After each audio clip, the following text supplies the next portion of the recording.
しなっても冷めてもやまない。そっけない君の笑顔が恋しくて、星に願うのまた会えるよね。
Hello, everyone. Welcome back to the Zenith League Summer Split. We are just getting ready for today's action. We have a wonderful best of three ready for you all. I am joined by Mahavisara.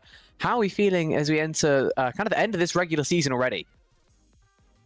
Yeah, it's gone by. It's absolutely flown by, and we've had some fun games. I've been looking forward to a lot of games, and it's going to be fun seeing the teams in the playoffs. But before we get to the playoffs, we are going to have to wrap this up first with one final series here tonight between PLX Esports and Lobster Alba e Pulscolo.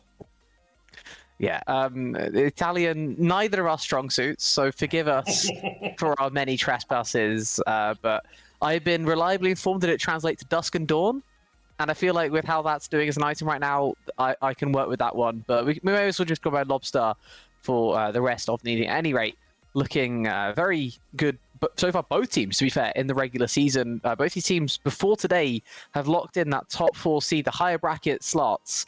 And whoever wins this game gets to go up to second. I believe the loser will be ending up in third. But it's going to be a very fascinating series nonetheless, because we get to see kind of how these two teams match up on paper as we enter that upper bracket stage. Yeah, very much so. And before we start off, we can introduce some fun and some details about both teams. Starting with PLX. PLX have had a very big win streak where they just quite simply weren't dropping series at all, right up until they faced the good Chi, after which they got their asses handed to them, unfortunately. And after that, seems like they've been on a bit of a downward trend, also dropping a series to Cyclone 2-1 so far. So we'll see if they get to turn anything around tonight, but they will certainly hoping to get a win with so that they have some good vibes and newfound confidence going into the playoffs. Yeah, I mean, if we can have a look at that standing, that would be absolutely amazing. It does give us a good little representation of what's been going on so far in the season. Here we go. So you have Good Coyote up there, right at the top, doing exactly as you've mentioned. They've been crushing the whole way through, and it was PXL who were getting the most of the way.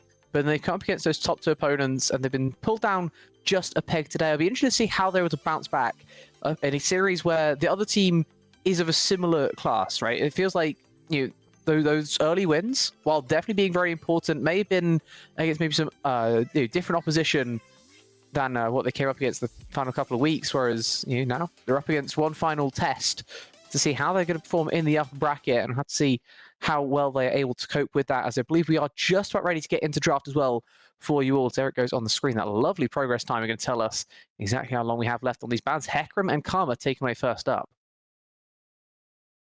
Yeah, it's both a bit of a strong suit for both teams. The Hecarim immediately getting removed, not surprised at that part. Now the question will be what happens afterwards, because they can go a couple of ways.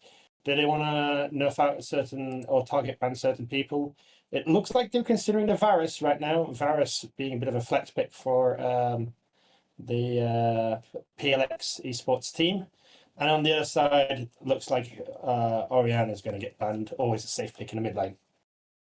Yeah, and I think Oriana maybe a little bit of a surprise there. I think when you have a look at Mimesi's champ pool, it's kind of a top 2 of Lux and Ari, and then beyond that, it's kind of whatever. So surprising to see that Oriana taken away there by PXL, but hey, to each their own as they head into these first bans. A couple more to go. We still have the Poppy to be banned away there, which makes a lot of sense, with Neef being, I won't say one trick, but favouring the Poppy quite a lot, and doesn't allow that. It can just be very annoying, especially if you have something with mobility in the top side. Maybe Lobstar tipping the hat a little bit there. Seraphine going to be coming through too there in the bans. Make sure there's no Ashe Seraphine combination as we head now into these first picks. The Nocturne going to be hovered. Maybe that's why the Oriana was taken away. Yeah, well, Nocturne always performs very well, and it's a very safe blind pick because you can basically get onto anything. You've got a couple of different build paths as well, so it's going to be interesting to see how they progress from here and what they'll answer with. But I very much like if you've got to blind something, Nocturne's a fairly safe option there in the top in the jungle. Yeah, and it's just all about tempo from here on in, right? It's no longer about you trying to go for those full clears. But it is to a certain point, I guess. But after that point, it's about you playing that tempo game, playing as aggressive as is required of you in the jungle. It's going to give Lobstar a good thing to be playing around here. As Pixel going to be taking the Zins out on the other side of things, able to try and match what that knockdown's going to be doing. The first couple of players maybe a little bit too slow to keep up and had to watch out. And with a chance already taken away, could definitely go towards that on R2 here. Could also just take your AD instead. Nami's now looking very high prior for both teams. Yeah, and not only that, I really like the combination here. Zenith is a very good pick early on, and followed that up by Corky was a fairly good pick as we suddenly get put back into the loading screen. There we go. So Zenith, very good pick, and one of the few champions who has got a chance to deal with Nocturne. Interesting though, going to be to see what the build path they're going to choose for. We have been seeing some AD Zins performing magnificently, but also AP Zins being absolutely a pain to shut down because of the massive healing that they get. So going to be interesting to see which route they opt for. Yeah, well, I think it also depends where it's going, right? Yeah, that too. I've been seeing some Zin tops, but I'm mainly focused. This should be as in mid or jungle. I would expect jungle here. Meanwhile, we do get an answer in the bot lane. It's Aphelios with Leona. Interesting choice here. Aphelios with an enchant that does absolutely fantastic. But I feel like they probably needed some more engage on the Lobster team, and therefore Leona is always a good option. It looks like it's going to be answered by Brom. Yeah, so both teams taking it maybe a little more passively. I thought Nami probably was going to be a little bit higher here. Bear in mind, we've been told Lobstar really like to play Lucian as well. Choosing set to go more hyper carry focused, giving the setup required now with heavy engage instead of going enchanted to boost him up even more. Interesting decision there from both sides. Well, Braum maybe a little more on the passive side of things, but hey, at the end of the day, you're dealing it with Leona, right? You don't want to allow them free entry into your backline. As we head into the second rotation of bans, then solo lanes still waiting. We want to get picked. Pixel, onus on them to try and find some bans that Lobstar really want to be taking themselves. Victor, I'm not sure is really up there. Well, when it comes to blinding here, I think that Syndra rises massively in priority. It's a very good pick. It's a fairly safe pick in the mid lane as well. So, and it would complement very well with what PLX is currently doing. So it should be interesting to see if Lobster can identify that. Speaking of which, it looks like they have, and Syndra's been sent to the bench. Yeah, and I mean, Ahri Prio is now insane, right? It probably was before that, but now it's maybe even more so. The fact that neither team has even thought about Ahri so far, maybe implies Pixel looking to take it away on for themselves, could force Lobstar into banning their own champion, save it for later on in the series. Makes this ban right now very interesting. Pixel, they're going to make their mind up. If they want Ahri, they just got to maybe even get rid of Mel and just say, you ban it, otherwise we'll take it. Oh, interesting. A top lane ban here.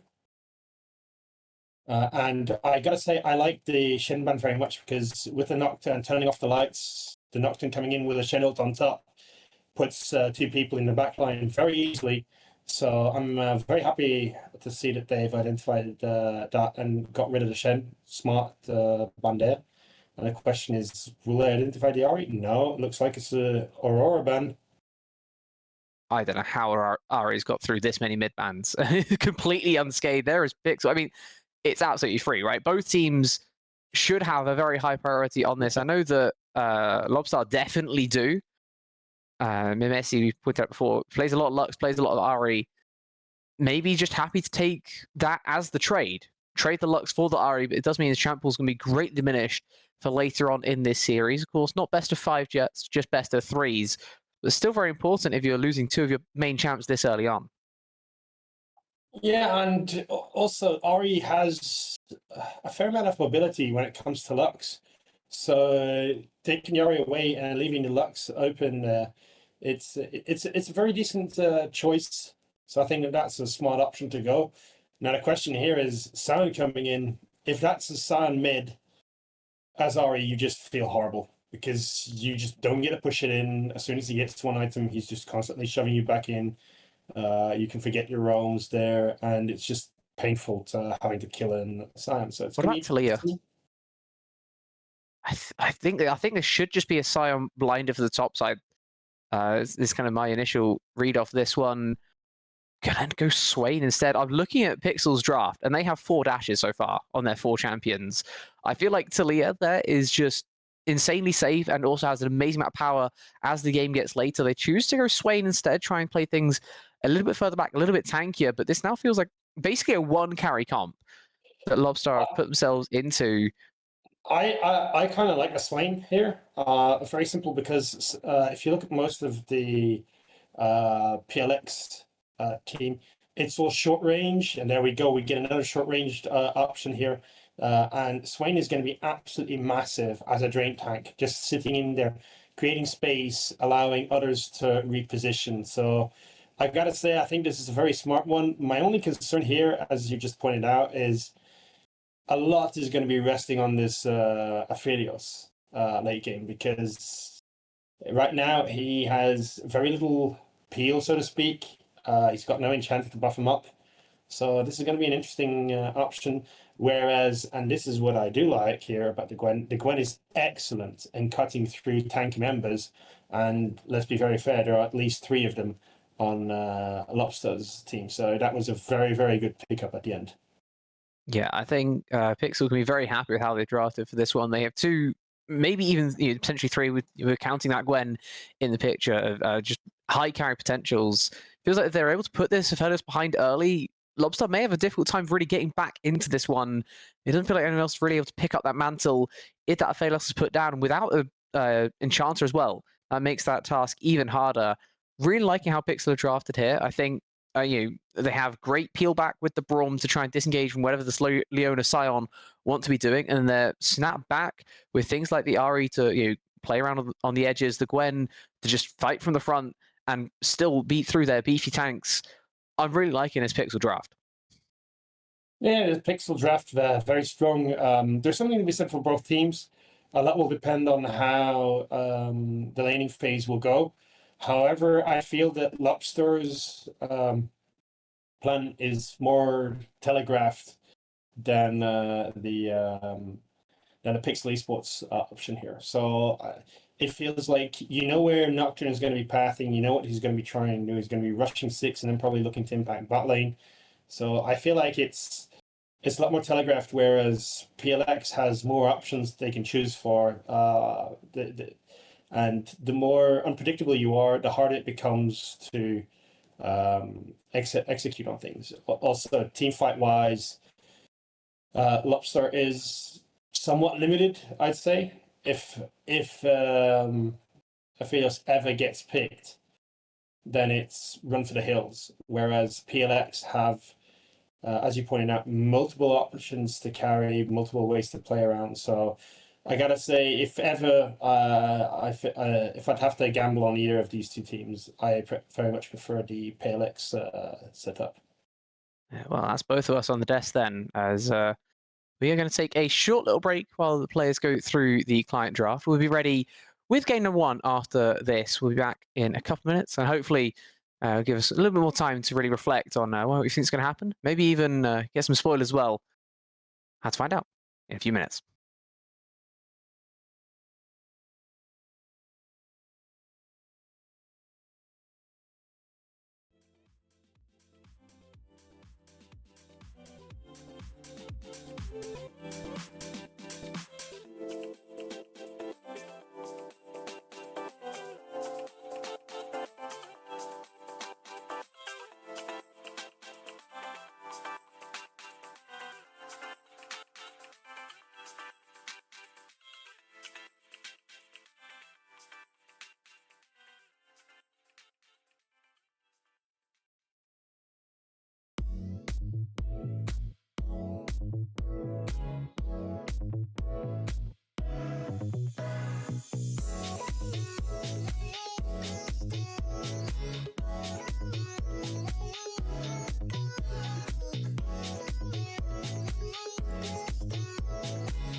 Welcome everyone onto the Rift for game number 1 of the series between Lobster and Pixel. We are just getting into things here. Of course, Pixel's on the red side, Lobster on the blue.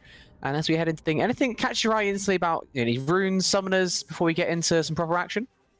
Well, the one that's catching my eye is Swain with the new rune. Forgive The me Deathfire for Touch. Yeah, the Deathfire Touch. It feels really strong. Oh, as we see. Okay, Zephyrus. A little bit bold, just trying to walk into enemy raptors. Is going to get a solid punish there. Should be fine because jungle compared to every other role. If he starts on the raptors, he'll be able to survive. But interesting decision there. Something else that's really caught my attention is Andy. Straight exhaust on the Leon instead of going for something a bit more aggressive. Usually see ignite or maybe even heal, like we see there for the Braum. But taking the exhaust there on the is a little bit out there as well, from where I'm standing. I kind of like it. I think that makes up for some issues that they had within the pick and bans right now. them recognizing that if somebody gets onto the Aphelios, if you can drop an exhaust, maybe they get time to reposition. So I think that's not out there that much. I think it's actually rather smart, but still, it's gonna leave. You would prefer something more aggressive. Yeah, well, especially if we talk about this type of a comp, right? For Lobster, it is a one carry comp. The Swain will be there, but he won't be doing the main damage. It's basically all on Rassen to get strong this game. And maybe that's part of what I'm thinking as well, is that if you want to get this Aphelios strong, getting it done through the lanes is quite a nice place to do so. The team fights are going to be difficult to really get there because you just don't have the power in the early game as an Aphelios. Going to hit the Zenith Blade there to go on towards this Braum lane, but I mean, that's a Braum. Congratulations for engaging. I disengage, and you lose half your health. Yeah, I'm not sure that training pattern is basically what you want or need. That being said, it's better to figure this out early on than to figure this out later on as soon as the gank comes around. So better to try this at this point currently. That being said, the one lane I'm looking at is top lane Sion pushing in the Gwent early on. Slightly surprising there, but good trade so far. I mean, Sion is just one of those where he tanks most things with his face, and he probably heals through it as well. The Doran's shield providing enough health and enough regeneration of said health to really keep him around in that phase there. Zenith actually forced onto it. Quite a large retreat. That smash doing a whole lot. And also Reform doing a nice job early on, as you say, in top side, keeping things exactly where he wants them. As Rassen's finally going to switch off his first gun, go towards the Gravitum. Gets the root onto Killy as well, who, despite that early trade there from Andy, his lane working out pretty well for Rassen so far. Is now incredibly low on mana, but after rotating through his first couple of guns, Killy's not looking too healthy. Yeah, but look where the junglers have ended up. And looks like we're going to get some action potentially in the mid lane where we could see a 2v2. But Zephyros decides the better of it. This Raptor respawn is everything. What a charm as well by Bram to start off this little engagement here. Zephyrus is looking for his respawn. If RWT can steal this away, it would be absolutely massive, but realizing the potential for the Leona to roam up, maybe making it a little bit less enticing than it otherwise would have been. Also going to get caught by a Nevermorcus Mimesi extra stack. I'm sure he will take very happily. That does mean that Zephyrus is going to get his first Raptors respawn. He'll be very happy indeed, as we say. Killy is forced into a cleanse on the bot side. I don't know if that was Andy, I guess, flashing and exhausting that was cleansed there by the Corki. But overall, if they can then freeze his way with the bot side, this is absolutely huge. Look, if they... Oh, the minion is so awkward. It might push into them. It's so close. I think they've realized that they don't quite have enough. They may have to push it themselves. Yeah, they got to reset it here. Make sure that Corki loses out on some stuff, because otherwise it's not completely worth. Nocturne has passed down completely to bot, has done 3 quadrants so far. Win level 5, go back, pick up first couple of items. Meanwhile, we do see some more trades in the mid lane, but other than that, right now, as in you got to not be too happy, because you would have hoped to have your first gank up by now. Whoa. That was very bold by Bram. I respect the audacity to just stand there right in front of a Messi who has buttons to throw. Could have been his flash popped in that exchange, if nothing else. Could have just been a death. First blood. Still waiting to go at 5-minute mark, as both these teams playing it a little bit on the edge. Ramson, one more auto would get him concussively stunned up by the Corki. There it goes. One more. And finally just going to Valkyrie forward. One more auto. There it is. The first blood. Just gifted over. Using both the Flash and the Ghost as well. Can't quite get it done. Flash there from Killy, who didn't have to use it earlier on. He had his first base, had a tear at a cull, not exactly the strongest of first bases, but it's enough to turn the tides, and it's one summoner that defeats 2. Corki absolutely destroying this bot lane now. Yeah, I'm not sure about the engage there from Andy. You know that Killy has just gone back to base. You're kind of looking for a base with your Rassen being low on both mana and not too healthy. I kind of feel that was a bit forced. And not only that, it's also going to end up costing you Dragon to boot. So it's a rough punishment for a early aggression or mistake, so to speak. That being said, Rassen still up 15 CS, so that's still going to be feeling fairly decent.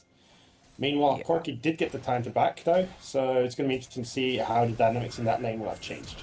Okay, Paranoia into the top side then. Now that is just a freebie. Neef, no flash, only brought the Ghost to the lane and gets absolutely obliterated, not reformed, going flash on Supple Onslaught, plus the Paranoia there from Zephyrus that Gwen had no chance of survival. The needlework not providing any near enough. And this is actually huge as well with the wave crashing under the tower. The second one going to come through as well. He'll TP back for that, but a massive advantage now gained in the top side, not reformed. It's already got 2 Null Magic Mantles. I imagine that gets a whole lot worse for the Gwen in a couple of seconds. Yeah, that's not going to be a whole lot of fun. That being said, when Gwen does do a fair amount of true damage after a while, so it's kind of going to depend on how those trades go afterwards. Still, it's really good to get your tank up and get something back on the board after your little misplay in bot lane. Yeah, that's officially worse. Yeah, well, now the only thing that I'm really curious about. Hold on.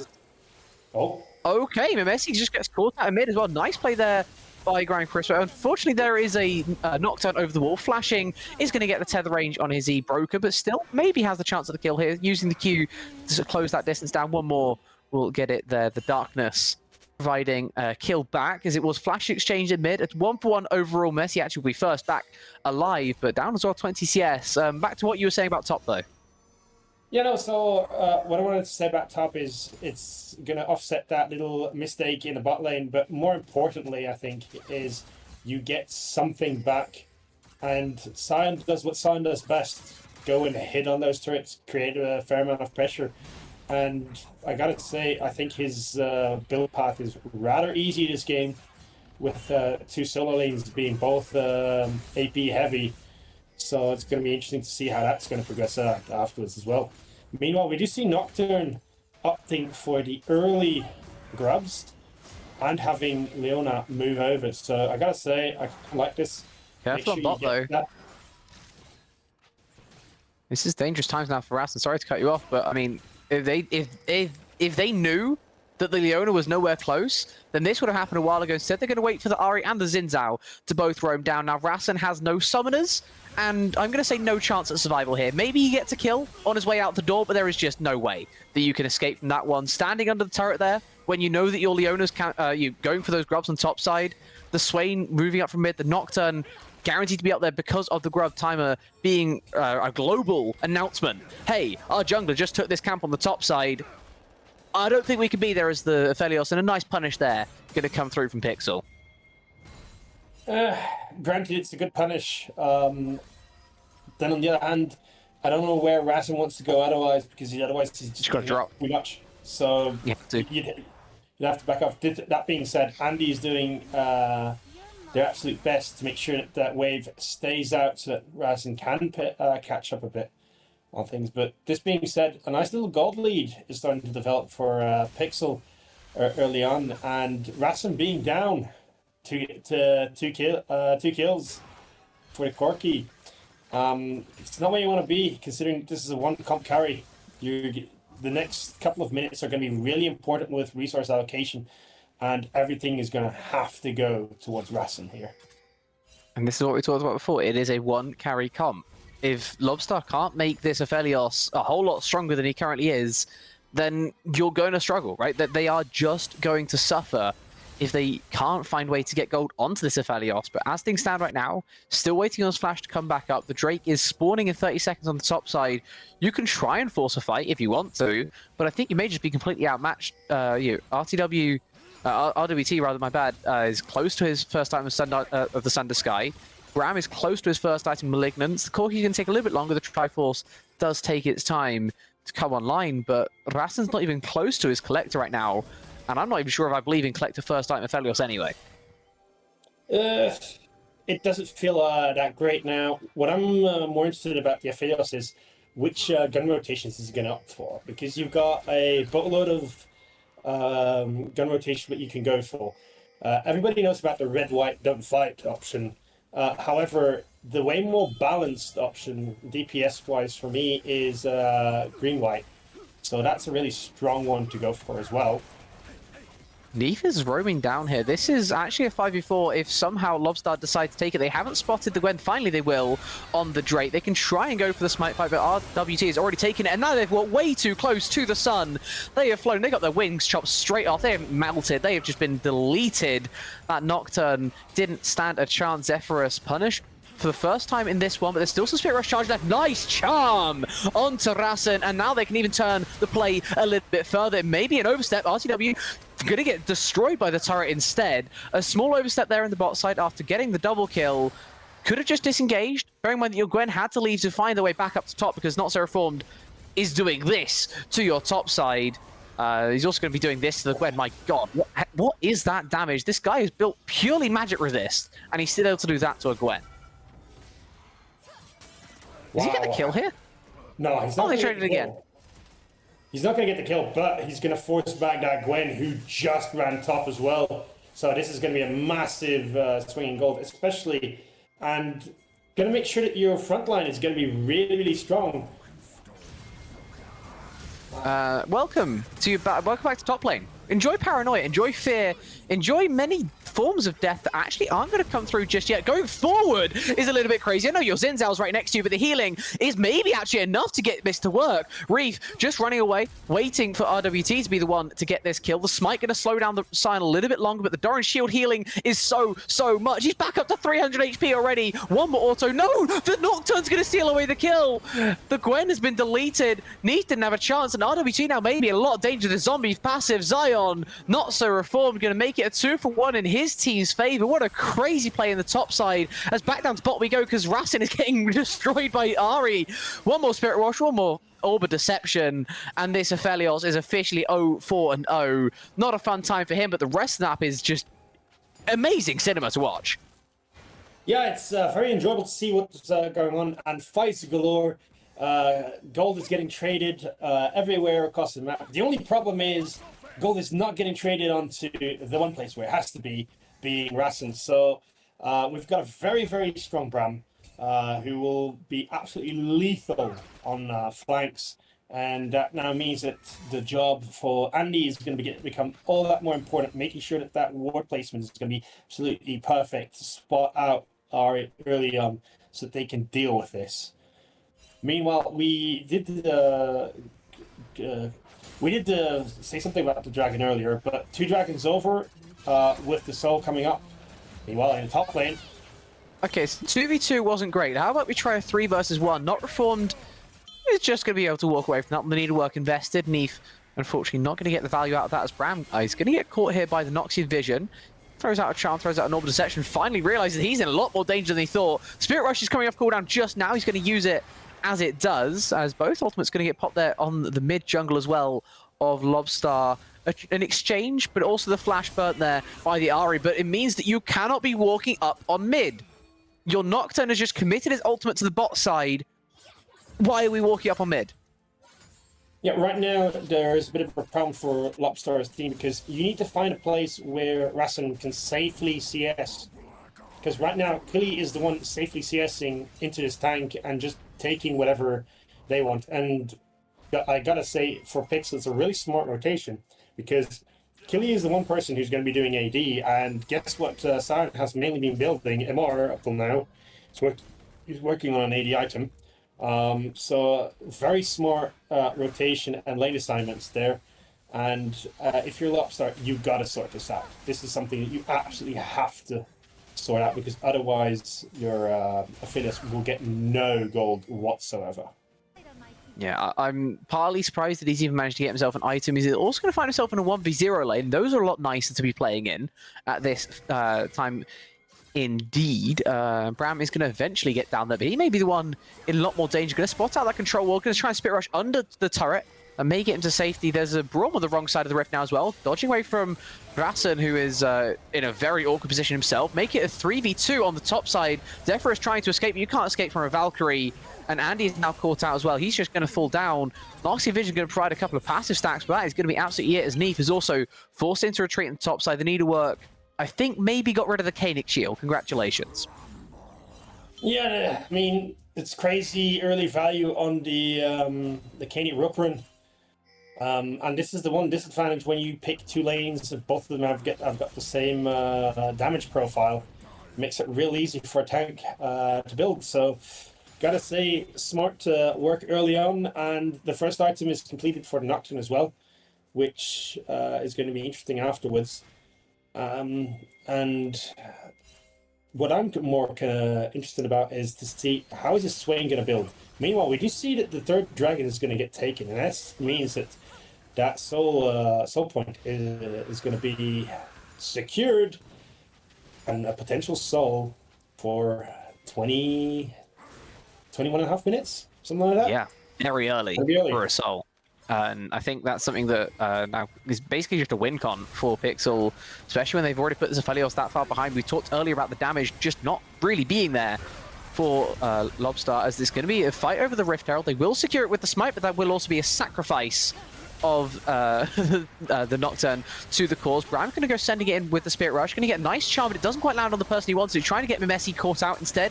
Only able to tag it onto the side, who will eventually fall down. Neef's going to get some temporary revenge for what happened earlier. Another charm going to connect. Bram may just be the one in some danger here. Going to get stunned up by a solar flare. It's going to be the kill. Surely headed over to Andy. Big shutdown of the Ari over to the Leona.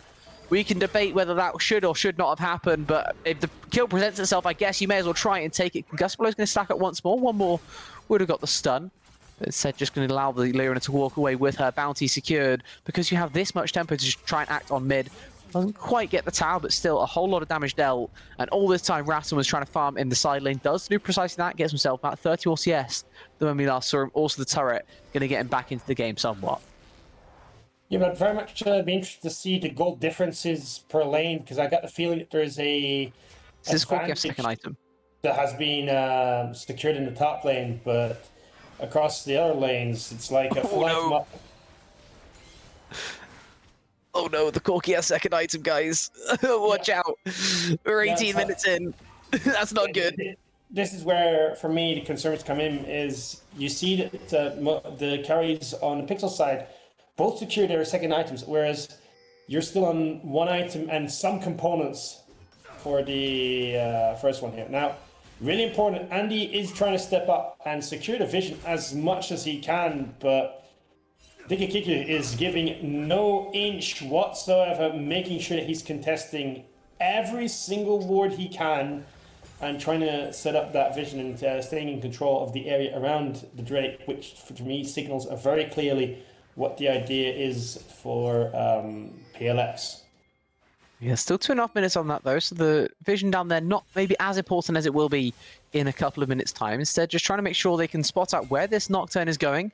They see him, I believe, over towards the Raptors, and therefore decide to not quite go for this mid play just yet. Of course, throughout all the chaos that happened around the Rift Herald fight, Zephyrus did still get the Rift Herald, right? They didn't lose that as well as losing the fight afterwards. They can try and maybe contest this Drake with that Rift Herald. I wouldn't mind seeing that dropped in mid in a couple of minutes' time. But before then, we still have some plays to be made on the side lane. We're basically going to get tagged out there by the Winter Spike. Concussive Blow stacking up once more. And he's forced to just pop his ultimate instantly. Dikiku going to stand beside his teammate, walk out to safety. Paradori into mid on the other side. Zephyrus barely hanging on to life, forced to flash away. I'm not even sure if he pressed R2. There he goes. He sends it in. You don't have to press R2 if you don't want to, my guy. Yeah, I'm not sure about that one. I'm not sure what the idea was there, but the one thing I was about to say is I'm really impressed that Lobster is still able to keep that mid T1 being absolutely crucial. However, we do see a fight here in the bot lane, but we do see the onslaught coming out so that Not So Reformed gets to safety. Because that T1, as long as that lane is held short, you still have an easy way to access the dragon. If that turret does go down, which I'm assuming should be happening more or less right about now, as Ari does knock this over, now it becomes really hard because you're going to have to leave your Aphelos in a very, very risky position. And the longer the lane, the easier it is to catch him out. Yeah, I mean, or you can try stepping up with him. That's the other option. It looks like that's what they're going to go towards instead. TP back into mid here by Bram about a minute before the Drake. He's going to get the charm, unfortunately, onto the Leona, not onto the Aphelos. I think if that just lands onto Rasen, he is dead. No cleanse this game. 100% dead there. If that hits, he's just gone. No ifs, no buts. That's just a dead resin. And Zephyrus, I'm not sure about this Rift Herald here. I mean, we've talked about the timing of trying to drop it as the Drake spawns, but you can't be dropping it when you have no one else to support it. This is a 1v0 Rift Herald. I mean, like, what is the plan there? You're not going to play mid prio when you have no one else around. The whole point of dropping the Rift Herald mid is to get the prio to go down to the Drake. The Aphelios is forced into a base, and he took it with him. That's not, you don't have mid prio at that point. You're effectively giving up soul right now if you don't get in here instantly. Neve, a little bit later on the TP than his counterpart in the top lane. 5k still on the Mountain Drake. That is a small item of solace. It isn't Mountain Drake. It takes a little bit more time, but the Glacial Fissure is absolutely perfect from Digakika to just try and delay as much as possible. Still the first one to fall down, though, is him as Ras is flashing into the backline. He is eviscerated for doing so. His crimes will not go unpunished. It's a 3-for-2 to start this one here off. As top lane and the mid lane surviving right now for Lobstar, but it's all 3 lanes surviving for Pixel, and surely now in a 1 versus 3 there is no chance of survival for Not So Reformed. Tries to go for a smash on to Neef, but he puts the mist down, and he will indeed survive through the rest of it. Gonna try and steal away the Drake here if nothing else will Not So Reformed, unless Neef shows his face, hitting a control ward, backing away as everyone else, and that will just be Mountain Soul secured, as well as a massive team fight win, and hey, maybe even you can look for the Baron. Yeah, well, the thing, I'm going to come back to the Rift Herald, which kind of starts this entire sequence. I would also like to point out that when we got to the Rift Herald, you sacrificed, if I recall correctly, 3 people to get that Herald. And at least the Nocturne. I don't remember who else. It was a Nocturne plus 2 more. One just popped around the corner, that I do know, and I think it was also the Swain. I'm not sure about that. But you lost a boatload of people where you had Rassen solo in the bot lane, because if I recall correctly, only Leona got out. Now, 2 or 3, doesn't matter what you did, you sacrificed people there to get that Rift Herald, to then not getting any gold from it, from a charge or whatever on a turret. That's absolutely a mismanagement of resources. And I think that if this team, if Lobster goes back afterwards, they are going to recognize that their ideas were decent. However, they just absolutely dropped the ball when it came to execution. Meanwhile, we do see that the Baron is getting started up, and Nath is making sure that he gets absolutely all the damage to keep that Scion there. Yeah, I mean, no TPs for either top laners. So this is kind of just a 4v4 Baron. It's an awkward position, actually, for Pixel. They've chosen to take this fight. They're up 7,000 gold, but it's not the most guaranteed. It's not the most secure. We're going to send Paranoia into the backline, and instantly Andy and the Zephyrus have just died. The 4v4 is clearly crushing because it's a single carry comp, but the single carry is still struggling on the 2-item spike, nowhere near his 3rd, and it will just be a 4-for-0. We can't quite call it an ace because Not So Reformed, of course, was surviving in the bot side. Worked to mid during that fight, but Neef happy to take that Scion away from the rest of proceedings, and it's just a freebie right now for Pixel. They peel off the Drake. They don't decide to flip the game over nothing when they're up this much. They take the fight away from the pit, and they claim the kill easily. Now they can turn their attention back on to the grand prize, and they have now 3 more minutes of guaranteed push wherever they want to go. And I'd also like to point out to the gold lead here, it's over 10k. You've basically got 25% more gold as Pixel than your opponent. Right now, this is not going well, and the thing for me, which is really surprising, is knowing that it is nearly a solo carry comp. Why are you still taking these fights while Aphelios hasn't got to that 3-item spike? Because Aphelios, once Aphelios gets those 3 items, he becomes really, really strong, and you can actually play around that. Whereas right now, you're still playing on basically only attack speed, and that can just show. You see a 4k gold lead straight up, 3k gold lead straight up in the bot lane, 4k on the mid lane, and a 2k in the jungle. I'm sorry, that's absolutely problematic at this point. You have no business taking any fights.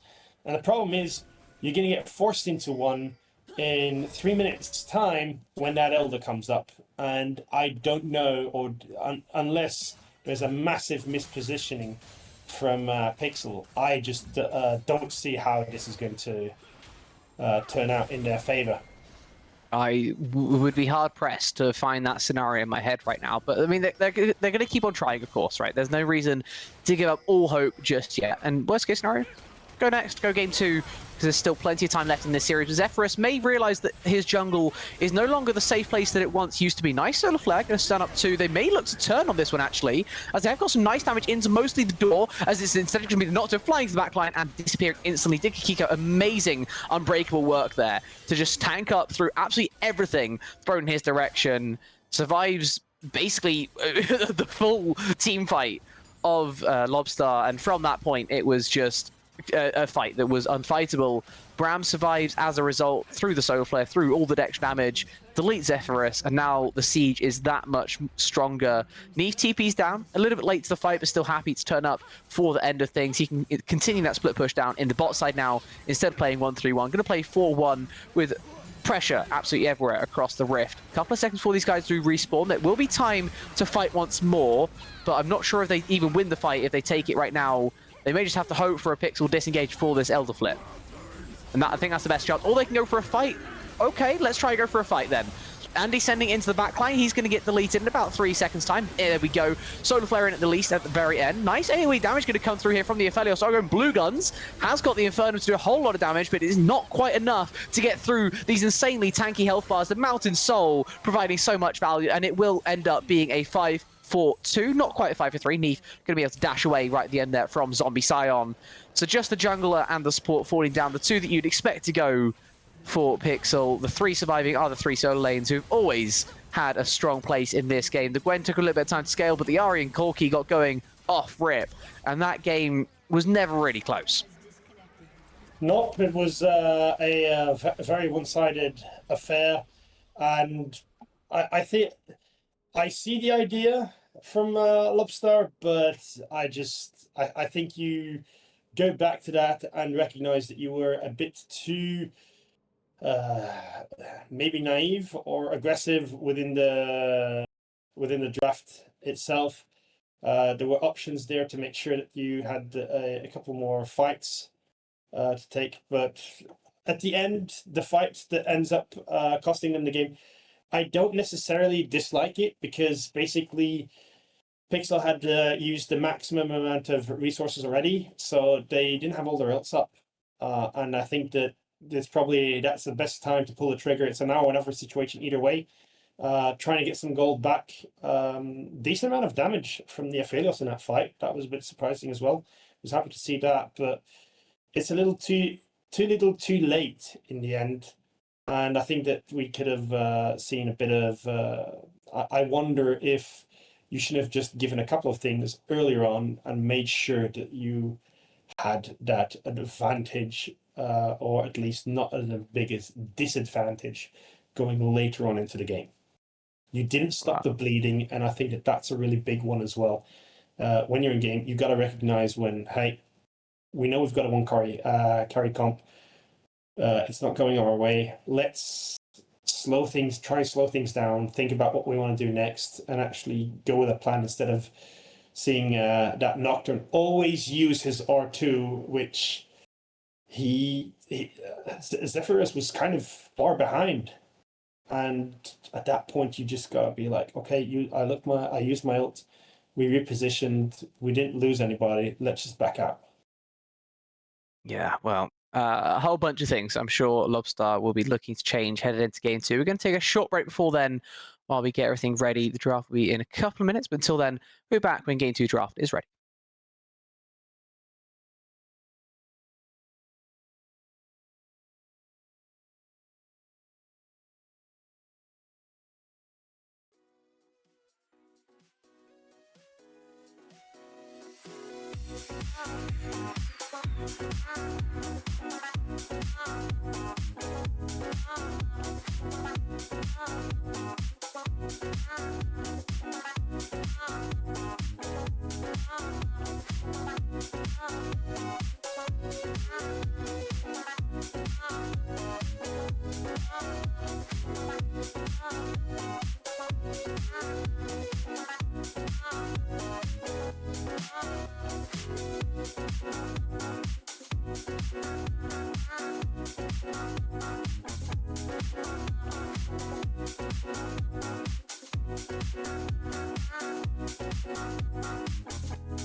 Welcome back, everyone, into the series between Pixel and Lobstar, Dusk and Dawn. We're just getting things here for our second draft of the day. We are getting things going. Looks like Pixel hovering right now a Seraphine ban, which we saw them take away in map 1 as well. Don't fancy anything to do with Ash Seraphine in its current state, and I have to say, I don't blame them. No, I very much like that Seraphine is getting removed. As answer last time around to Hecarim finds himself benched right away afterwards. Karma looks like it's going to be on the ban roster again. Varus as well. So for now, it's sort of similar. Now the question is, will we see the Orianna? We see the Orianna. And then the last one, if the memory serves, Lobstar took away the Poppy.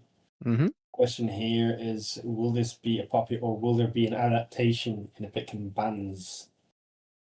They're taking their time. They're trying to work things out. They ban away the Jarvan instead. And to me, that says immobile carries.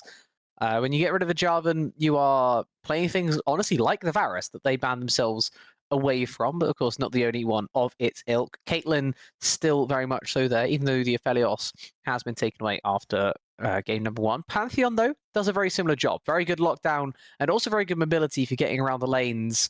Makes weak siding a lot more difficult now for Lobstar, as they now have to contend with the fact that Pantheon exists throughout the rest of this draft. Yeah, it's not only that, it's also a nice flex because technically it can serve in between multiple roles, at least 3. 4 if you really push it and want to be creative with it. So I gotta say, this is a very good way to hide certain aspects. Meanwhile, we do see Lobster bringing out the Ashe. Now, the question is, what are you going to pair with the Ashe? Because Seraphine is gone. Ashe Leona, which is an absolute kill lane, is no longer on the table either I because feel like Ash Leona Maokai. has been gone. So Ashe Maokai is the logical option here, but I'm unsure if you want to show a Maokai this early on. They say screw it. One of Andy's Wow. favorites. If you don't take it early, it might be taken away. So it's kind of that high prio for Andy. And Dikika, it doesn't have it in his top 10 most play, but you'd expect someone with the likes of Tom Kent support in his back pocket that maybe the Maokai isn't too far behind. So Pixel now got to work out what they want to do for their own bot side. They know that the lockdown is going to be one hell of an issue. Ash Maokai, very, very oppressive, and they choose a champion that has very good disengage, very good mobility. Ezreal going to be going their way, and now they've got to work out what they want to pair with it on support.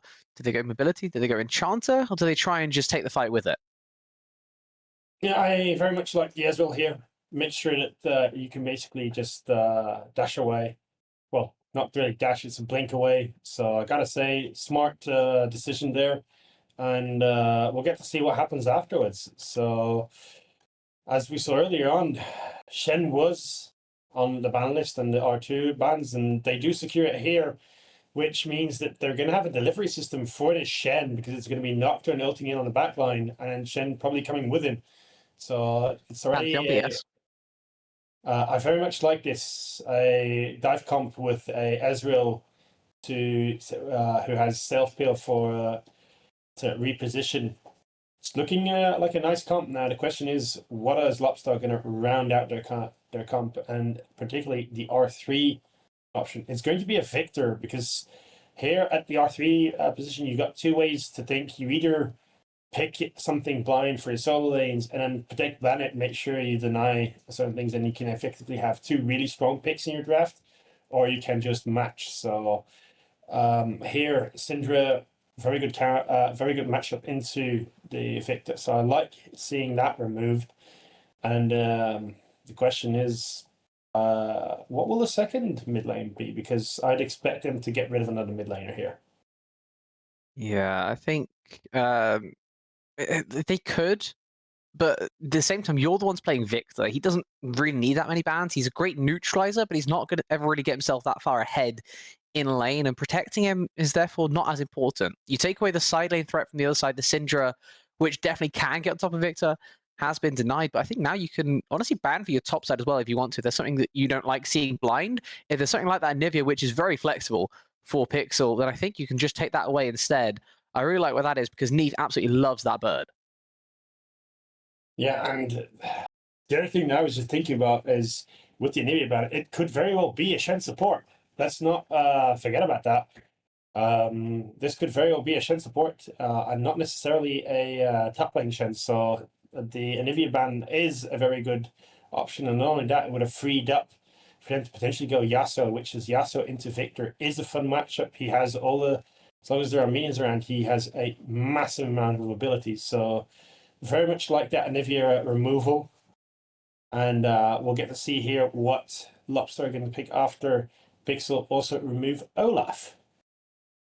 Yeah, Olaf, just one of those champions that if you don't have a way to deal with it, will run over the rift, and that is something that Not So Reformed would be more than obliged to pick up in response. Likely to see jungle here coming through from Lobster. A couple of seconds left to take this pick. They keep it open, to be fair.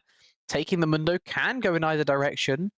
I had to say, I'm not really sure where it is going to be going. Not So Reformed does have some games on the Mundo this year, but it feels like we've seen a lot more of it in the jungle, and Zephyrus also has some games. A nice flex pick here. The picks are now going to work out what they want to do for themselves. They need something that can get through this insane drain tank, but they also need other things around the rift, happy enough to exist aside from that, right? If the Mundo is in the jungle, then you can't be focusing everything on top lane into getting rid of him. As you pointed out before, the Shen as well is a nice flex pick that they have on Pixel side. They're going to break that on 5 after the Azir taken there on 4 into Victor. I mean, Shen itself fine into Mundo.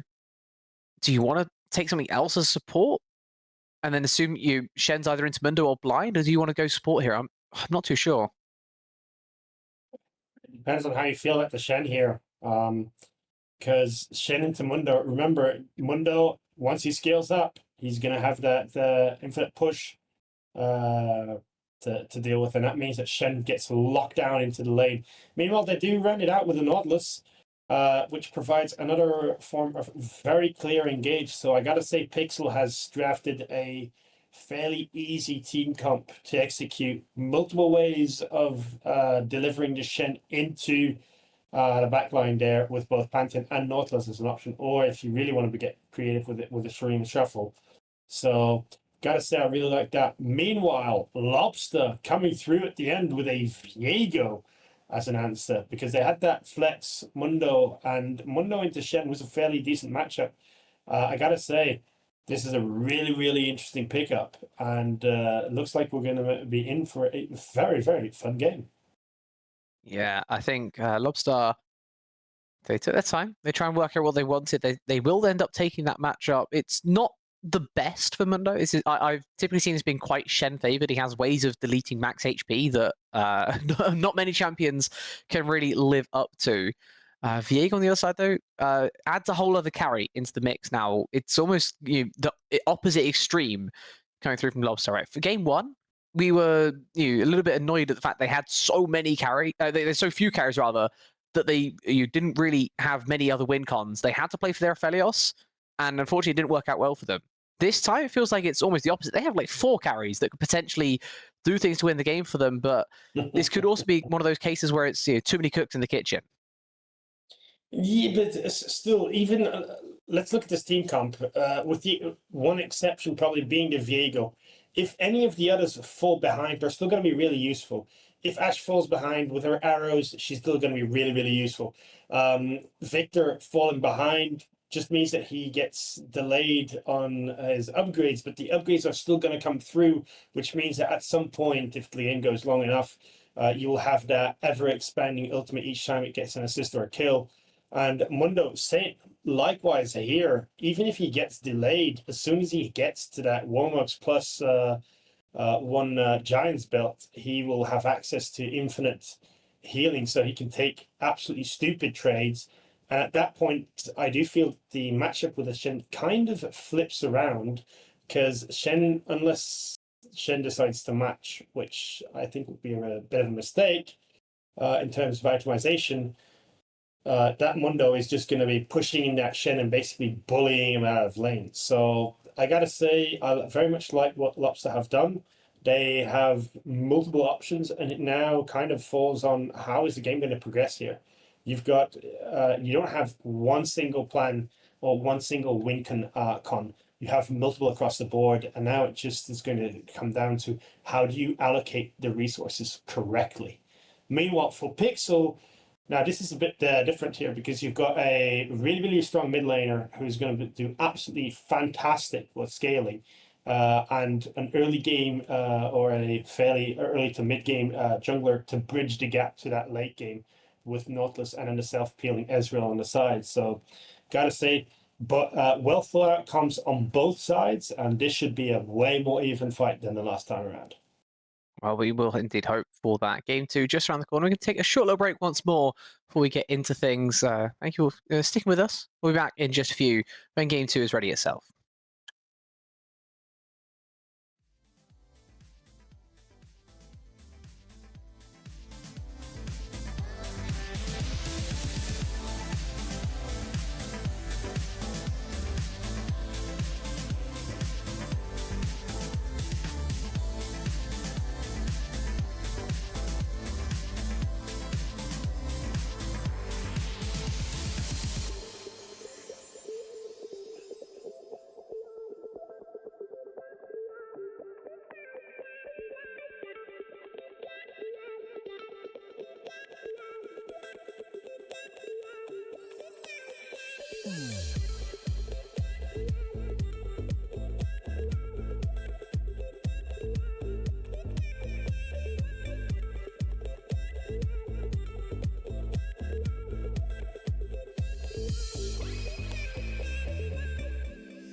Welcome Yeah. everyone back onto the Rift for game number 2. Pixel switching sides onto the blue, well, rather, Lobstar switching sides onto red.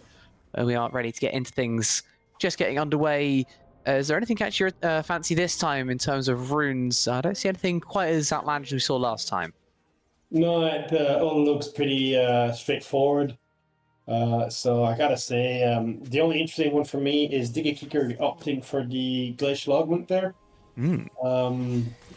Like it's a bit of a there are only two good runes on the Nautilus, in my opinion. It's Aftershock and Glacial Augment, and it depends on what you want to do with him.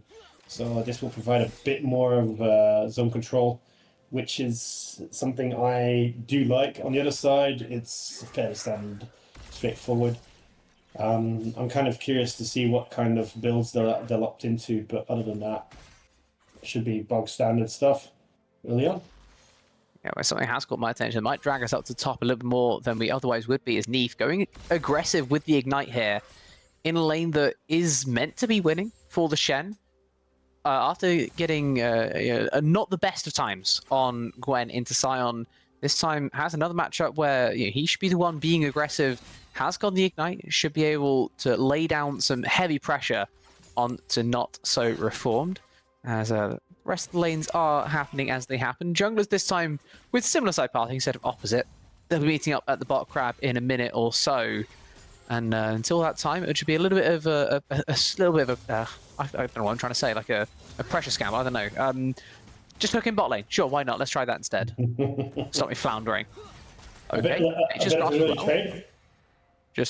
okay. Just go with a little bit of Maokai W as well. Just see what happens. Why not? Yeah, for me, as you pointed out, the Ignite Shen is something that I've been seeing a lot more of lately.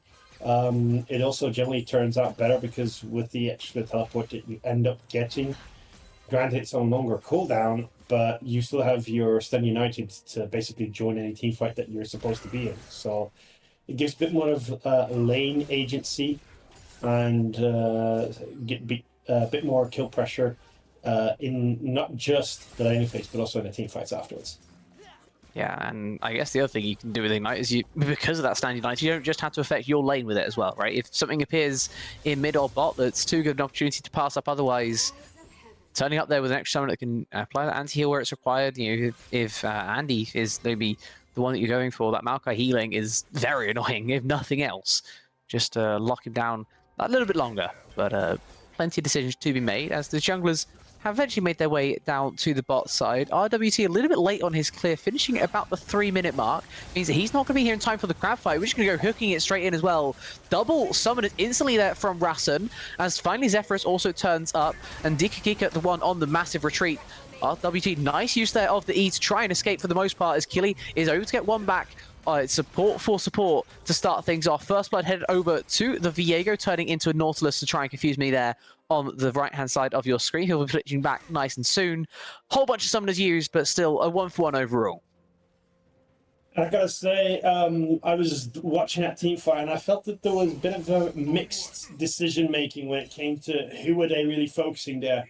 I think we could have had some more kills for Lobster there, and a bit of a missed opportunity. Nonetheless, you get to kill onto Zephyros, which is your reset carry. That's always going to feel good. And Ashe, worst comes to worst, should Ashe fall behind, she can still be insanely useful with all the slows that she's going to be providing in team fights and the ultimates to start fights, of course.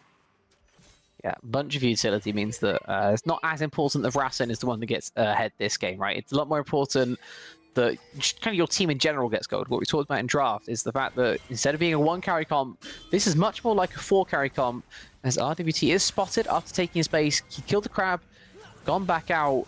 He's about a count behind in terms of tempo after Zephyrus was able to claim the bot side and then just instantly base after that little engagement we had in the 1-for-1. So he's a little bit ahead in terms of that, but nothing else really all too important to mention. Instead, just spotting out that Pantheon, doing precisely what's required. DKika is going to land the root as Andy's actually going to land the sapling toss, throw Killy back as well away from his recall. Rasen looking for an engage at half HP here. There's danger for both sides. Killy probably the worst of it though after he got his base cancelled with that little mana. He really wants his tier after we saw how impressive he could be with a different tier champion in the previous game. He's suffering until then though, and that base cancel was very nice from Andy. Yeah, keeping him around here, and look who's coming bot. No vision. Yeah. Won't be spotted. Oh, it will be. He decided not to opt for the loop around, which I think is a bit, which is very sad. That being said, we do see some fights in the middle here. Very early level 6 attempt there by Bram. Going to force the instant flash in respect by Mimesi. Has to be respected, of course, when you have Azir with Pantheon on the other side. That CC chain and the ability to fly your teammates away, just way too much. Mimesi didn't fancy that one, as we may turn our attention back down to the bot side instead. Killy still has not been able to take this base, and he just walks straight through to join the rest of his team on the Hextech Dragon. They will indeed claim it, as it will be a slightly disappointing leash there by the red side. Just unfortunate positioning, couldn't quite get where they wanted to. After that mid flash away, Messi couldn't join in, and it basically felt like a 3v4 that they didn't want to. They just didn't want to take anymore. Yeah, I'm somewhat surprised that they decided to opt not to take anything. That being said, we do see the top lane first items are coming through, and a little bit of a gold advantage for Nath over Not So Reformed, making sure that he's already got his access to his teammate, meaning that it's going to be a whole lot more difficult to continuously push him in now. Yep, still waiting on these top laners to really get into this one. The Ignite not yet used by Neef, so he's just biding his time. The real spike on Shen in this modern version is at that 2-item spike, right? The Titanic plus the Dusk and Dawn, exactly where he's looking for. Isn't able to get there just yet, only on the Tiamat, and Not So Reformed also a little ways away from his own power spike. As you said before, they're going to triple Giant's Belt into the Warmogs, where you have enough for the passive proc afterwards. Both these guys just kind of waiting things out until then. Surprisingly, he hasn't found any potential angles to go for some fights. We're getting a different potential angle for a big old fight. Sareem shuffle in there from Bram, and this is Mimesi surely just falling by the wayside. Flash away there, nice to get away from the Spectral more if nothing else, because Zephyrus was turning up there in mid. Ends up claiming the kill for himself instead of the ulti Pantheon. The Grand Starfall used for the Grand Effect. Nice engage as well, and Mimesi punished on his flash timer. No, very good punishment there. And to be fair, a beautiful follow-up from Bram, making sure that they scooped up Miracy. And also, I'm not sure if that turned into a full 2v2 if they would have gotten away scot-free, because that Viego is very powerful already early on, and if he gets 1 or 2 more kills, he's one of those champions that can really, really snowball out of control real fast. So it was very well executed in the end. Yeah, he's not quite at his first item spike yet, though. Looks like he's going for the Kraken instead of any of the other things that Viego can build. One of the champions that still has quite a few first item choices, as an arrow is going to try and make its way up towards mid, but it won't quite land where it's wanting to, and goes millimeters wide as well of Neef, who's safe enough to channel that base if he wants to, instead wants to catch the wave that's pushed in by this Mundo once more. Flash taunt in after the spell shield had already gone down, and that is just the kill angle that the Shen has the whole way through. 2 summoners invested, but he'll take the solo kill as a result, and Not So Reformed is not ready for that level of damage. Yeah, a bit rough here for Not So Reformed, especially after how well they had done early on, and were trading in a fair amount. Now, that also means that the grubs should be handed over, and it looks like there's... Flash Spectrum will hold on. Zephyrus trying to go for the play, but what a roam timer by Dika Kika. Positioned perfectly. Neef also standing united with his teammates. Make sure that Bram is able to escape completely unscathed. Zephyrus going for the play before his ice spike. He just based and bought the Kraken Slayer. Obviously, the tempo dictates that he had to go for it then, otherwise it wasn't really going to be there. But when you fight without your item spikes, you end up with plays like that. And now we may see he tries to push it away in mid and gets caught out because the Nautilus is still there after the grubs were taken. And the grubs were taken, which means that Pantheon is also on the top side. No extra summoners invested, just a free kill onto the victim mid as well. And not only that, we do see Dickie Kicker making sure that he doesn't let that wave crash into the turret. So Bram is even going to be able to pick up more gold, which is going to make things even more to the detriment of the opposing team. And Lobster, as much as their early on the first fight looked promising... Hold on. Ooh. Okay, carry on. This is just... Right now, it's kind of falling apart. A bit like last time. Especially after having handed over that dragon, it looks like it's all going down. In advance, going forward, nice use there of the Nautilus trying to hook away as a Shurima Shuffle going to come through the second time it's been seen this game, and the second time it's had such a tremendous effect. Bram playing this Azir to perfection so far, 2-0-2, as Rassen's trying to turn things back around, but his team is already disintegrated in front of his eyes. 15 seconds on the Drake spawn means that they can't quite get it off this play itself. RWT taking incredibly low as well. We'll have to at least take his Krugs before having a look. If anything, this might actually somehow favor Lobster for the Drake itself, but plenty of time for that to be decided. The fight itself definitely not going their way, as Pix will pick up another couple of kills. DK still walking up though, shows exactly why this Drake is still so dangerous to go for. Base is called in mid, base is called in jungle. Nice cancel as well there from Macy on top. Yeah, and the thing that's kind of a bit surprising is in the first game we had poor Rassen getting absolutely blown up left, right, and center, and the rest of the team was doing fairly well. Whereas, oh wow, that's an Ash arrow. That's an Ash arrow that connected onto mid. What a shot by Rassen! I'm trying to work out why the Azir is just standing there, but he can't even move. He's stunned up the whole time, and there's no gravity well underneath. That means that Messi has all the time in the world to take that free kill. I'm not sure he needed to chuck out the Arcane Storm. We can maybe discuss whether that was necessary at another time, but a huge kill found courtesy of the Ash he was just talking about. Yeah, and this game, it feels like he's really on point, making sure that his positioning is excellent in the back line. Unfortunately, the rest of his team is just dying around him. So it feels like one game you've got Rassen, who's absolutely getting obliterated, and the other team, the rest of the team is somewhat getting obliterated. Meanwhile, Dickie Kicker has found a beautiful roam time towards top, but unfortunately, he's not going to find a whole lot because Not So Reformed has decided to recall. And have you seen what he purchased? Oh Lord, I do not agree with this. So the build police may have to be called into effect, as we're also just policing the enemy jungle at this point. That's a crazy engage angle there found by Dika Kika. The Stand United is going to bring Neef into the fight as well. Grand Starfall plus a depth charge, just start that on their off, and Zephyrus falls way back from his Krugs. He's not allowed to be there at all. RWT going to pick up the plate as Neef is going to pick up the wave. Nice attempt there on the top side. They won't get the kill, but they'll still force the Viego way back into his base, actually. He buys himself a serrated duck. The rest of the map going to be absolutely fine throughout this all, though, because the Nautilus is still topside. Means Ezreal's a little bit passive until he sees the Maokai walking up on mid. He's trying to make his own way up towards this topside because DKika is still here, still forcing Not So Reformed away from his tower, but Neef is taking a whole bunch of damage from these cleavers. A Kronk is going to start this one here off. And it might just be the disengage just in time, unless potentially the Nature's Grasp is going to maybe turn things back around. Flash over the wall from DKika. He gets himself out to safety. Neef as well, just dodging the edge of the route that Andy cast out a while ago. Unable to get anything else, just the Nautilus Flash in exchange. And to be fair, I don't think he cares, because he just unlocked Hex Flash instead. Yeah, no, excellent stuff. I'm somewhat surprised that they didn't commit the Ash Arrow to that fight.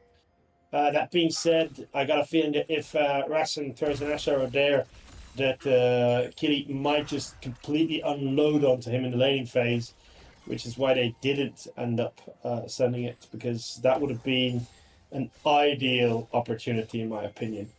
Still, I do very much like what they are doing what PXL is doing right now to Lobster, forcing them out, making sure that there wasn't a whole lot of options for gold to pick up, and creating these small leads left, right, and center, and making sure that they stay aggressive despite having that advantage. Ooh. That being said, nice blocking of the damage there going to come through from RWT as he kind of just wants to turn this around instantly. Rassen realizes that he has gone a little bit too far, a little bit too fast. The rest of the team just not really there to help him, and he notwithstanding.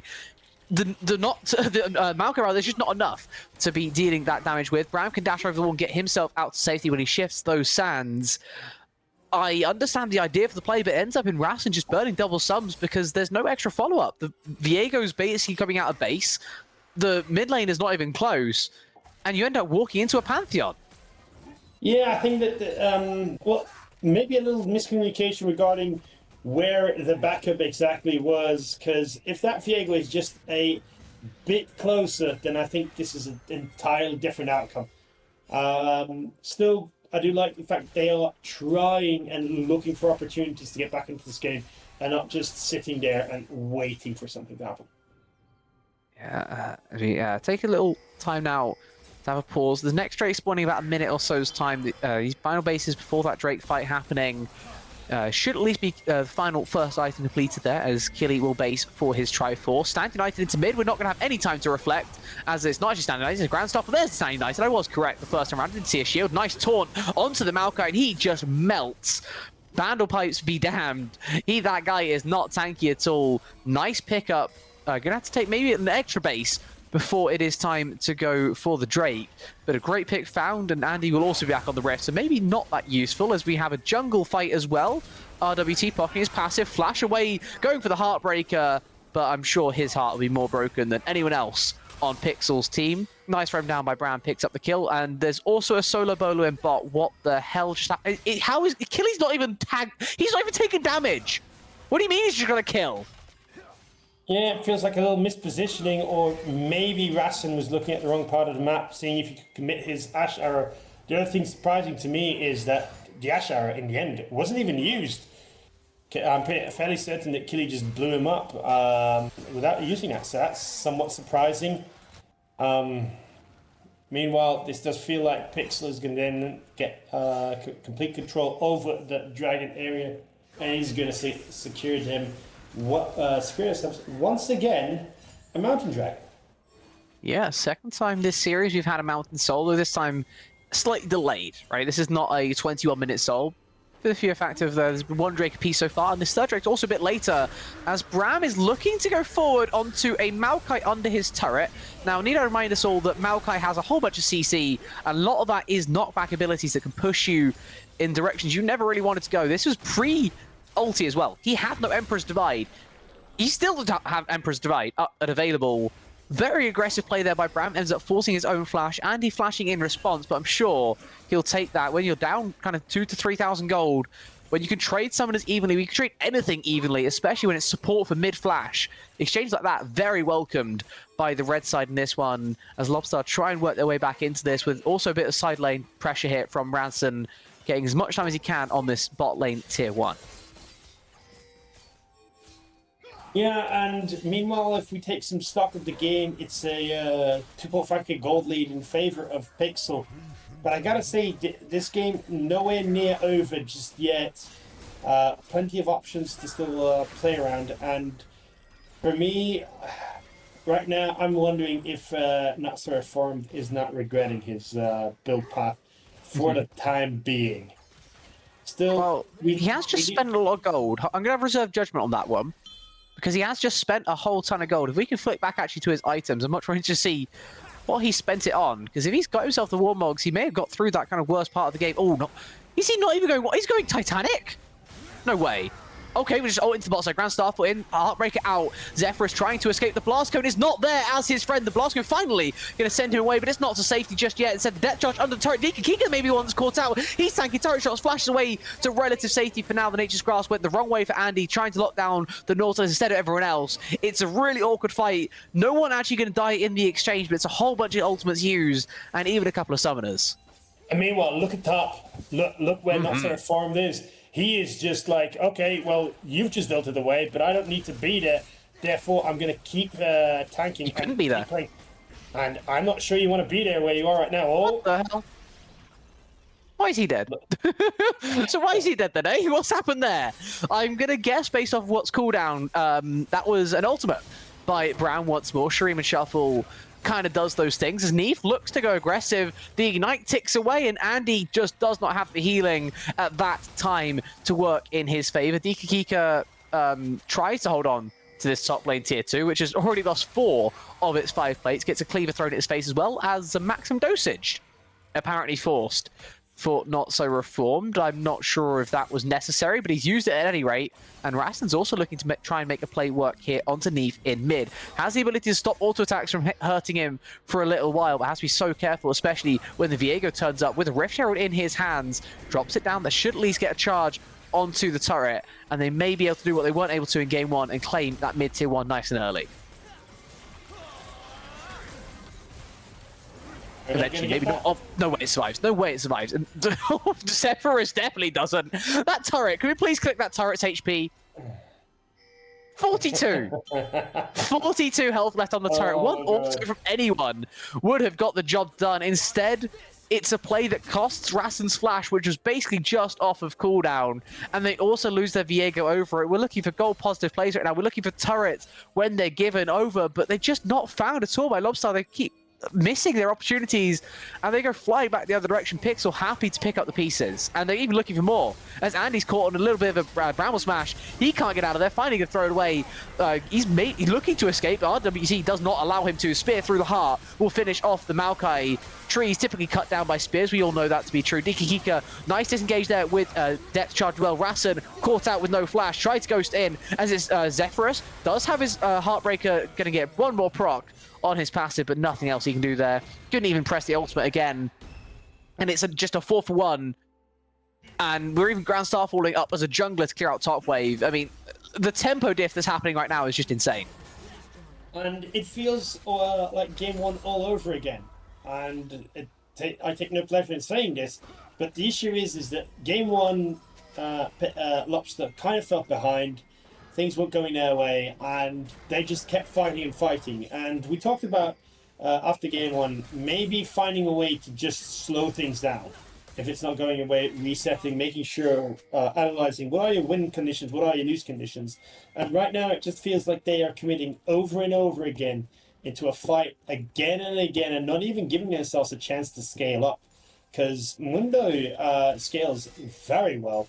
Zephyros as a reset carry is absolutely fantastic. You're going to have the Victor as an option there as well. So I don't understand why they keep opting into these fights, because it feels very it's an unforced error.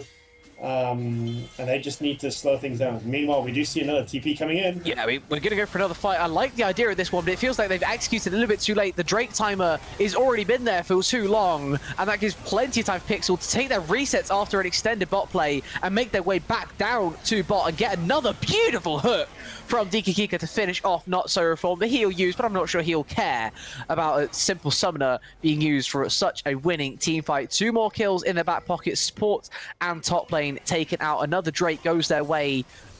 if they'd been able to make that play 15 seconds earlier and get down to that Drake in time, we're talking a very different story, because RWT was actually very delayed in taking his base. We saw him ground shuffle up to the top side. We saw him taking plates on the top tier 2. There were 15 seconds on that Drake timer. There was an opportunity, a narrow window of opportunity to take another Drake away, but it was not dealt with in time, and instead it goes back in the other direction as Neef is going to stand united with his friends, with Dikakika, the Nautilus, getting ulted on there. Took an aggressive trade under the bot lane tier 2. Ends up using the Shen ult, but it won't have all too much cost associated with it beyond that. Base is finally be taken. Soul points secured now instead for the blue side as Pixel look to keep their advantage snowballing. Yeah, and meanwhile, I'd also like to point out something else. Just look at all the shutdowns that are to be had if you can just get one person. So right now, if you are Lobster, I think your game plan should be real easy. Find a way to get one of those shutdowns. One of them, just one by one, making sure that you actually have an access or a road back into this game, because right now, things aren't looking too hot for you, and they are continuously going the wrong way. Meanwhile... This is aggressive. It says a lot that they don't want to engage on the Pantheon that got chunked to half HP. I mean, they know what's coming, right? They know on red side here that there are a lot of Pixel players coming. Lobstar may have even not paid enough respect after not choosing to engage on RWT. Such aggressive Pantheon play, but it still works out very well. It is all 5 being used towards the top side, meaning that mid lane was a weakness for a time until RWT then decided to Grand Starfall straight in. Missing Q onto the Ashe, finally will get that kill. Has enough healing off the Thunder Sky as well to walk away after stabbing Andy in the face. Danger for a second once more, but still gets the kill in his favor. Missed a couple of spears, but won't miss the third. As Neef is also going to go flash taunting onto a Maokai. Now this might be overkill. This might be overstay. This might be 827 gold into a Viego's back pocket that did not need to go there.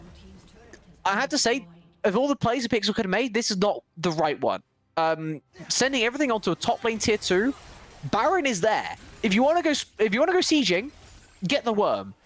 Sending everything when their objective bounties up for mid lane tier 1, bot lane tier 1, and going 1-for-1 on the back of it as well, using flash on your top laner, feels like it's just a different version of the mislocation of resources. Yeah, that they did so well earlier on making sure that RWT picked off Rassen, who was left all alone. And I gotta say, it feels like a bit of a repeat. As soon as Rassen gets left like an inch, Andy moves away just toward Pixel, is all over them and just makes sure that they pay for it. However, that was a bit of an over-aggression, and I pointed out earlier, the one person you don't want to see getting fed is the reset carry Viego. He can do some serious damage if he gets unchained, so for now they've been doing an excellent job putting Zephyros into that box and containing him, but you don't want to be giving over those shutdowns. Yeah, it's unnecessary, honestly, from Pixel. They didn't need to be doing that. The Baron is there, as we said. If you want to go sieging, go fight for the worm. We saw an amazing Baron play in the previous game where they threatened it. They chose not to go full commit onto it. Instead, you're backing off at the right time and then taking the fight once more when it was there to be taken. I don't know why they weren't doing that. I mean, they have Ezreal damage, which isn't great for a Baron, but they also have Azir, which is insane. Why were we trying to make these plays across the rest of the map, trying to send 5 people top lane, giving over objective bounty? We could have been doing this the whole time. Look at the gold lead. It's somewhat evened up. It's not even just yet, but it's got a lot closer than it once was. The Mundo can also TP straight into this fight. Stand United used onto RWT. He's going to go flying into the front lines, and it is just a straight up 5v5. Maokai did not survive very long at all, as the Baron's even going to get a knock up onto Imasi at the wrong time. Rassen has barely survived on the backside. He's unfortunately forced into a base, though. He's not really survived in terms of being able to carry on fighting. He's just survived in terms of not giving her another 300 gold, and the rest of the fight as such is so incredibly winning for Pixel once more. Not so far going to have a spell shield popped by the W there of the Pantheon. RWT keeping on the chase, smiting for the slow, taunting up there is Neef as well, and the true damage is plenty enough to finish off the Mundo of 4-for-1, and that's all they had to do. They just had to either bait the Baron or take it if it wasn't, if the bait wasn't chewed upon, I guess, by your opponents. This is now when you can siege, because it's now a 4v2 that Andy has spawned. You get the top lane hid, and you can turn straight back around either to the Baron or to the Mountain Soul spawning. They could have done this before. They chose not to, I guess, for style points, but they make it work the second time round. And this is where that continuously fighting comes to bite you back earlier on. Not making sure you didn't just stem the bleeding at some point. You kept opting for fights, and right now you're kind of in a bit of a pickle. Damned if you do, damned if you don't, because you're gonna have to fight for that soul. Giving over amount of soul twice in a row is not a good way to go. Now, I think they're trying to trade soul, Aaron. Yeah, the question is, can you make that trade? Now, RWT is just gonna come up there with a couple of people. And You're gonna go in as well? Backing off. yeah, no, they gotta back off because they can't take the fight. Another question is, what do you do here? Because you've dragged everybody to the top side. Can you still go for that dragon? Right now, all the decision making is on PXL's side. They literally get to choose what they want. I think that the smart thing here is drop a ward on Baron as Diggy Kicker just did, and make sure you secure that soul, and then probably wrap around apples. Oh, they're walking into the choke that is so dangerous to walk through. Nature's Grasp is going to get a couple of roots, and he sends it straight in. Arcane Storm is not going to get any resets this time around, those maybe unless RWT gives him one over, because the rest of the fight is so incredibly dominant. Finally, Neef will fall down. The hook goes just short, but here comes the Azir into the backline to finish things off. Bram, happy to oblige, gets the kill. Killy is in a little bit of danger himself, forced to cleanse, doesn't have flash. Kika tanking up this Mundo right now until RWT turns up, and that Q does so much damage at this phase of the game, especially when the enemy targets are so incredibly low. Has to get himself out of that gravity well. We'll do precisely that. Another Shifting Sands is going to give over yet another kill, and a Ground Starfall into the base from RWT will finish off game number 2. It should be Pixel finishing the game right here, right now. It's going to be a little bit longer for everyone else to really join in with this Pantheon, but there's still so long left on these respawn timers. Andy finally getting that timer to tick down to 0. Zephyrus going to be there soon, but he's going to respawn just in time to see his Nexus fall next to him. Not as dominant as you saw in game 1 from Pixel, but it's still so crushing in their favor. It never really felt like it was out of their hands in this one. Lobstar, they're going to have some questions thrown at them now. This is turned from what maybe a little bit of an outlier to maybe even a trend of not being able to take on these top teams, and now they fall down to 3rd place. Pixel with an amazing response to some of the Crimson maybe going their way after they lost to the top 2 teams in recent weeks. They take themselves that 2nd seed. They guarantee maybe a bit more of an advantageous matchup headed into the playoffs, and they've done an amazing job of setting themselves up for success. Yeah, just a little correction there. It's Lobster is going to find himself into 4th place. Remember that we still got a team in between Pixel and Lobster. Yeah, that being said, I kind of feel like there is a little bit of work to be done for Lobster regarding when playing these games, but the thing that you got to ask yourself right now is, when they fall behind, is there another option than just fighting their way back into this game? I think if you look at both games, probably would have had options where you chose to challenge certain things and didn't have to. So I think that's a really big one that they need to look at. Then the other thing that's interesting here is, and you referred to it a bit earlier, is choosing to weak side your bot. It is an option, but in the current meta, it does feel like top and bot have really big impacts, and should be lanes that get a fair amount of resources, which right here, the other thing I think for Lobster that they can also look towards to is, were they correct in their resource allocation? I think that there is some improvements that can happen on that side.